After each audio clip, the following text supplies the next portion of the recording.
Well, hello everyone, and thank you for watching HAB's on-demand webinar series. My name is Emiliano Escobedo, and I am the Executive Director of the Haas Avocado Board. Welcome to another virtual webinar hosted by the Haas Avocado Board.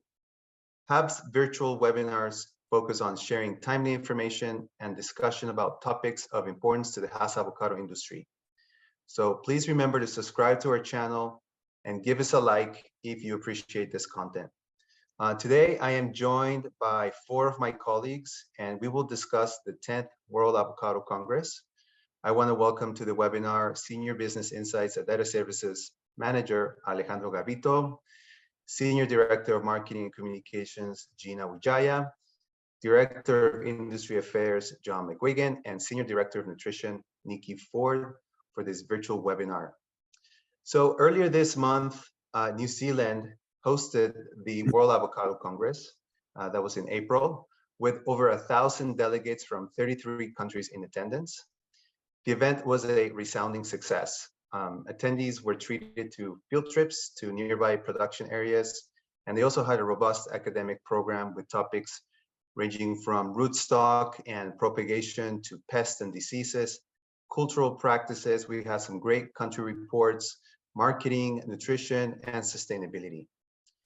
And as in previous years, the Haas Avocado Board was proud to partner with the Congress by providing support to the World Avocado Congress Committee. This is the committee that helped with the planning of the Congress. We also supported the academic committee, and we sponsored some speakers.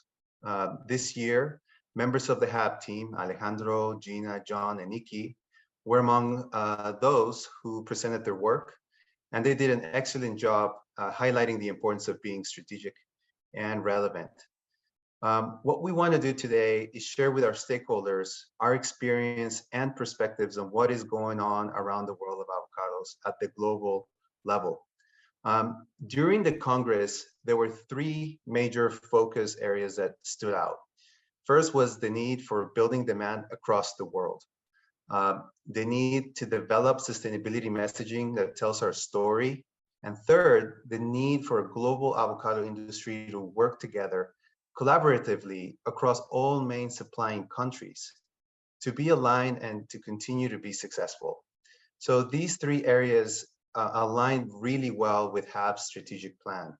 And it's for that reason that our team's presentations on the work we're doing on sustainability, on nutrition, on marketing, and business insights and data were highly relevant to the Congress and to all the people that were there participating. Our work was also highlighted by multiple keynote speakers, such as Eric Ambert from CIRAD, who provided insights and prospects for future avocado supply and demand. And Line Jagger, he's the former CEO of the largest kiwi fruit marketing company in the world. And his provocative keynote addressed the future of food and the factors that will impact the avocado industry. These speakers both were referring to the Haas Avocado Board in their speeches. So it was really, really great to see us as a reference among the keynote speakers. Now, I have to say that out of the past 4 congresses that I have attended, this one was certainly the one that made me the most proud. It really demonstrated that HAB and the overall research and promotion program that includes all the associations here in the United States promoting avocados are really looked up to as the role model for being successful globally.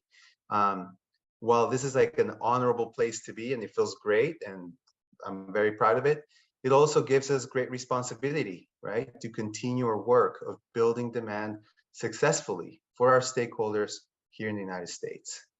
So colleagues, today I would like to ask you to go ahead and just briefly share what you presented in New Zealand, and we can go around starting with John. John, take it away. Thanks, Emiliano.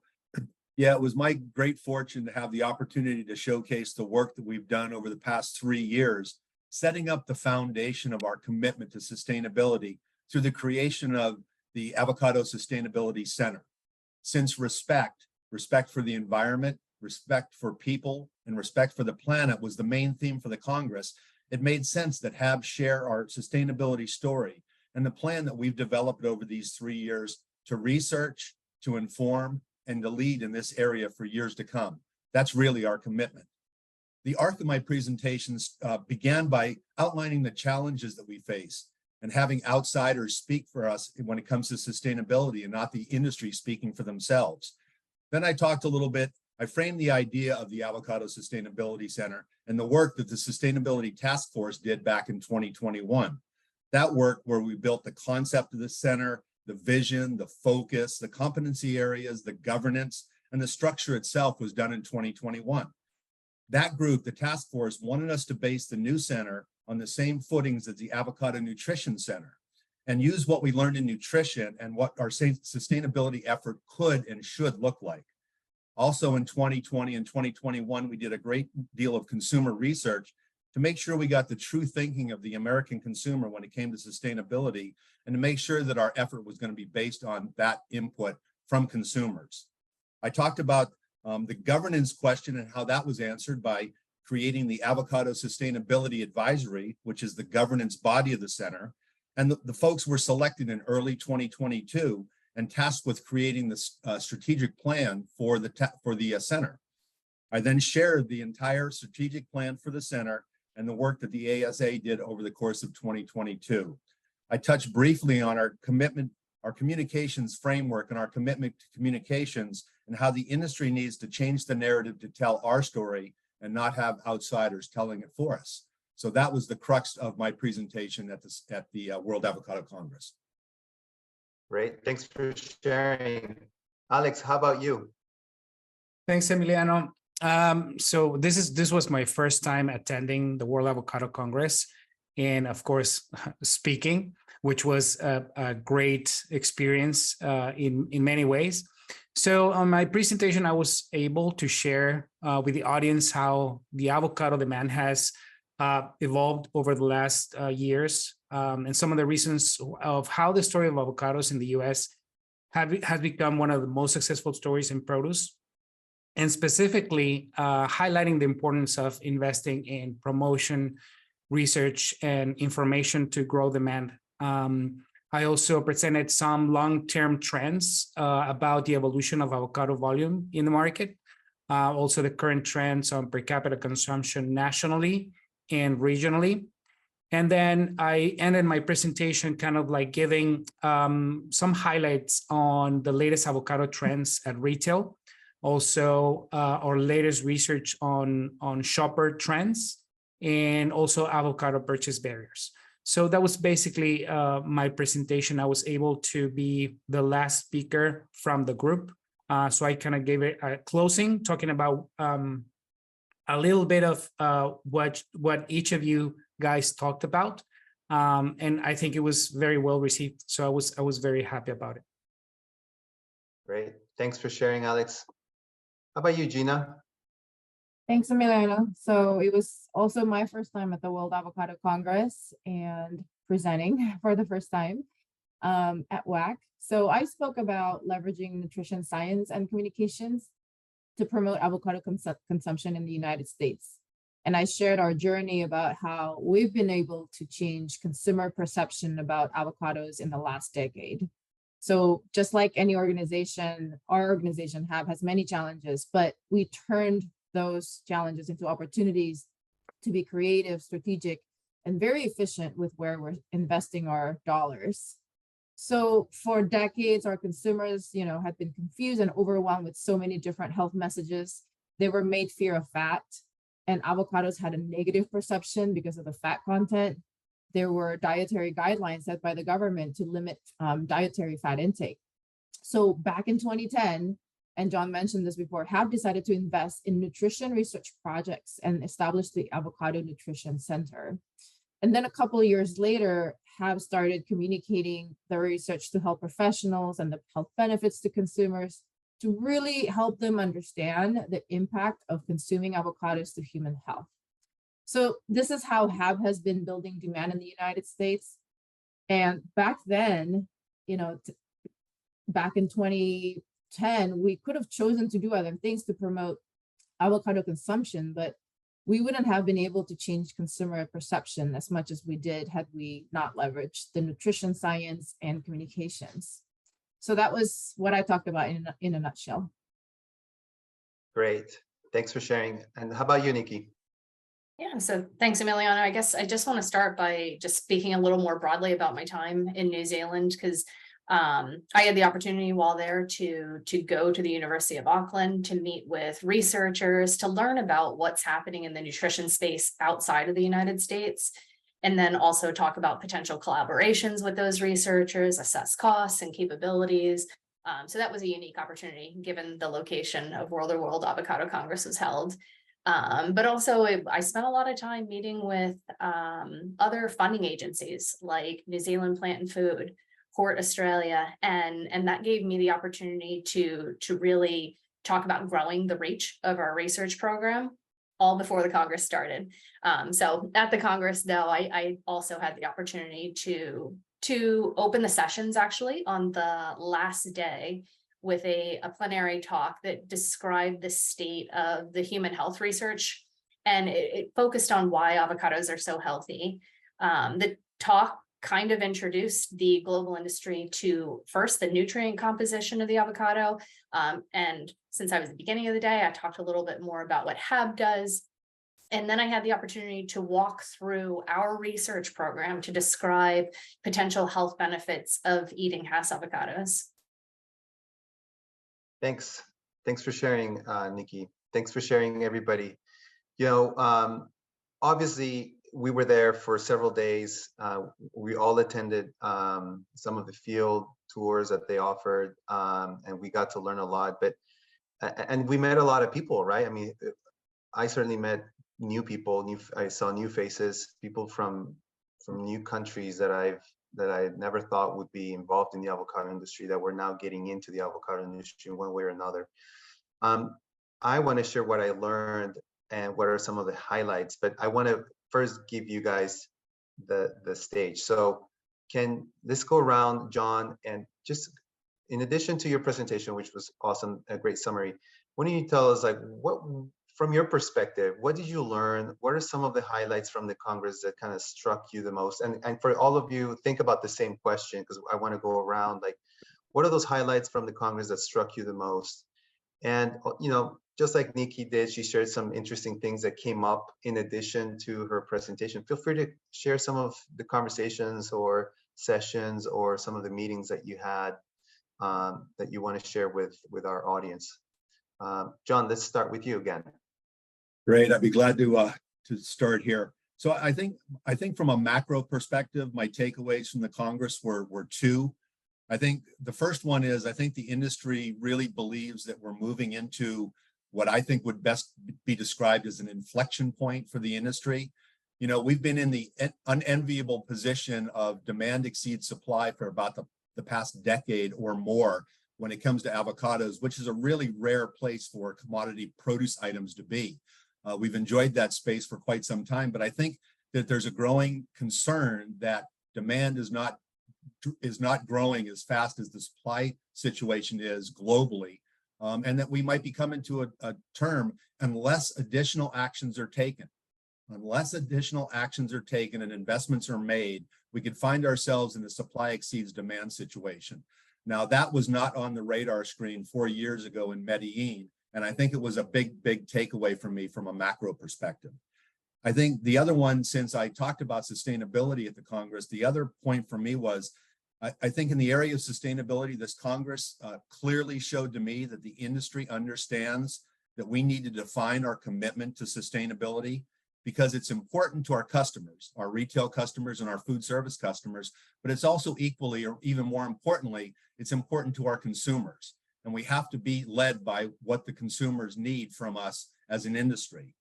Our own internal research brought us to that. I talked about that from my presentation, but I think the rest of the global industry is seeing as well that sustainability is an important topic where they're looking for some leadership. My takeaway is that the industry is looking for leadership, and I really believe that they think that the Hass Avocado Board and what we've done in nutrition, what we've done in nutrition marketing, what we've done in data and tools that we supply could be and should be the model we follow in the area of sustainability. My big takeaway from people see the Hass Avocado Board as a catalyst for action for the entire global industry, not just the US. And they're looking for HAB to keep doing what we're doing and now add sustainability to our portfolio in the same manner as we do what we've done in these other areas that we've talked about. And those were my big takeaways. Cool. How about you, Alex? Well, I think in a nutshell, and it's pretty much touching on what John just mentioned. I noticed that the main focus of the Congress is basically improving growing practices to increase production. And the majority of the sessions were talking about along those lines, the same subject. But I wish I could have seen a little bit more information on what other countries are doing to grow demand, either within their territories or their natural markets. I definitely wish I've had seen anything in addition to just growing practices, and how in general all the growing regions, what are they going to be doing in order to grow demand for that product that they want to start growing in around the world. Those were kind of my takeaways, but in general, I think it was an amazing experience. The level of knowledge from all the participants and all the presentations was amazing. And I wish there could be not an every 4-year World Avocado Congress, maybe divided into two, where one part of the Congress would be focused on production, and then the other part would be focused on growing demand and consumer research and how to increase the level of consumption in the different countries and the different markets. And those were kind of my takeaways. Thank you, Alex. Those are great insights from both John and Alex. How about you, Gina? Yeah, I really like your suggestion, Alex. Having two congresses. In general, I thought the perception of the Hass Avocado Board globally was very positive. We are seen as providing credible information for the industry. Emiliano chaired one of the sessions with the country market leaders, and when asked how we can double consumption, I had heard like one of the answers being, we need to have a HAB in our country. So that's really great to hear. So the global avocado market is going to reach $20 billion in 2027. And we've got to build demand to make sure all the fruit gets to our consumers. And we've seen that nutrition and health are the primary drivers of avocado purchase, followed by taste and texture. And it's interesting because the snacking industry also sees that consumers are wanting and needing snacks that have functional benefits, snacks that contain vitamins and minerals, snacks that provide a serving of fruits and vegetables, etc. So this is something that we have to keep in mind as we try to build demand. Consumers are buying products for the health benefits. And as an industry, we have this great product, right? That's nutritious. And we have a lot to say about it. So we need to make sure that consumers understand that. And I mentioned in my presentation about chronic diseases, including cancer, heart disease, stroke, diabetes, are responsible for 45% of deaths in the United States annually and 52% deaths of globally. So the world is needing nutrients, and food can be a way to address health. And our keynote speakers mentioned in their presentations about how we have this huge opportunity with nutrition and that health is at the center of the plate. And this food as medicine movement is getting picked up. And as an industry, there is no better time than now to get on this bandwagon. Thank you, Gina. How about you, Nikki? Tell us what other highlights or what else struck? Sure. So this is my third time attending the World Avocado Congress and also presenting the latest research. And I guess I'm going to tie a little bit of what John and what Gina just mentioned. What struck me the most was this was my first time seeing almost all of the plenary talks and the sessions talking about avocados as a healthy fruit. A fruit that's good for people. And as an industry, we need to get behind sustainability. So neither health nor sustainability were topics that were really touched on at all in prior Congresses. And that excites me, because to me that suggests that the avocado industry is really starting to recognize the benefits of our commitments to investing in research and really to understanding that health messaging. I had a chance while I was there to meet with scientists that are at the intersection of sustainability and nutrition. And so this is a brand new field, and there are already scientists working in that space on the avocado, which is really, really exciting. And then most of the science that I was able to show, or that I talked about, was new to the industry. And that's because our research program has grown so much over the years that it was nice to see people responding so positively of like, wow, that's new information to me. But at the same time, that was a wake up a bit, because it means that those of us who live and breathe avocados every day that are at the World Avocado Congress aren't aware of all the health benefits of eating avocados, which to me is a real opportunity. It means that there's a lot of untapped resources for increasing demand of Hass avocados. The other thing that kind of stood out to me was that there were a number of presentations and a lot of discussion about avocado oils. And so in general, our research program only supports looking at the health benefits of consuming the whole fresh Hass avocado, not specifically the processed forms like oils or guacamole. But really sitting through those sessions, it highlighted some of the challenges of bringing processed avocado to the market. But it also got me thinking about what could the potential health benefits of consuming these products be. And really just at this point in time, it's an intriguing thought. It's not something that we're ready to take action on, but I know with confidence that we'll be able to see some movement in that space at the next Congress. And so I'm excited to attend the next Congress and learn a little bit more about what's happening with some of these processed products. Nikki, that was great insight, and I think everybody's insights were really relevant. And one of my key takeaways and what I've learned from the Congress, in addition to learning about just how amazing New Zealand is as a country, its people, and how their production practices are so different than the rest of the world. One of the things I learned was what was missing out of the conversation, and like Alejandro said, like there isn't a lot of marketing activity going on at the level that should be going on. We're investing by far the majority of the dollars to build demand are being invested by the Hass Avocado Board.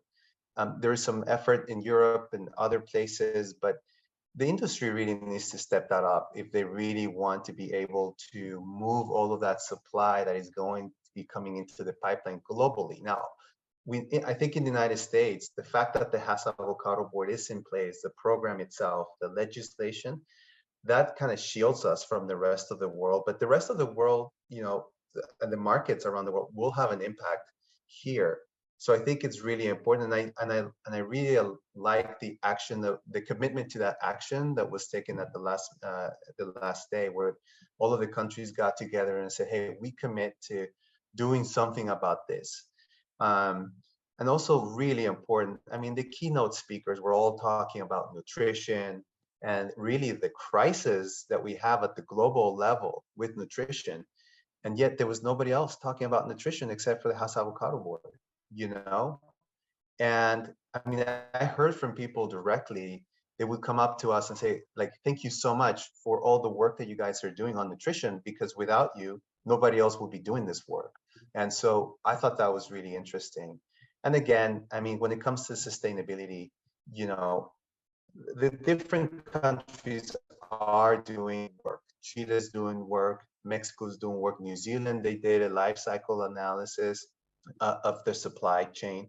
And I think that that's really, really important. And I think, having the Hass Avocado Board and the Avocado Sustainability Center just recently launched got a lot of excitement, because I think it gave people like a vehicle that maybe they can jump on and be a part of. So I think that that's the part where I see a lot of potential, especially with this one commitment that people were going to really try and collaborate more often and try to really solve the problems together, which is one of the things that we have been able to do here for 20 years.